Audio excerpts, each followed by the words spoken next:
the subject of kids from my childhood that influenced me to be who I am today, let's talk about a kid we're gonna call Thomas. Thomas was like a friend-ish of mine in the 3rd grade. And a couple weeks leading up to the incident of 2011, as it was henceforth known, my brother told me that he was going to a Blue Jays game. And I was like, if you're not bringing me back $20 nachos, I don't know how this involves me. So he brought me something back, but he brought me a Blue Jays Webkins. And when I got my grubby little hands on that thing, it went everywhere I went, including school. Make no mistake, when I walked into that classroom holding that bird, I became a god among men. I had currency in that classroom.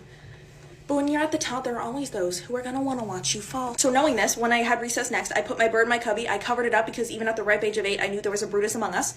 And sure enough, when I came back from recess, my bird was gone. I was gonna tear that place apart brick by brick and burn it down, but then when I sat in class that day, I inhaled the vague aroma of a thieving whore, and I knew that I just had to bide my time to find out who in that class had done it. Turns out it wasn't rocket science, because exactly 24 hours after I lose my bird, Thomas comes traipsing and clutching a Blue Jays Webkin, swearing that he got it a couple days before I lost mine.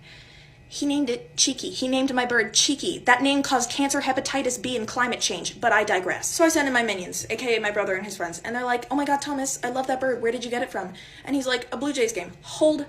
Then I send in Satan's apprentice, aka my mother, and she goes to his mom, and she's like, oh my god, Deborah, I love Thomas's bird. Where'd you get it from? Her name was being carved into the Emmys as we spoke. And Deborah's like, oh, the teacher gave it to him after they did a lesson on birds.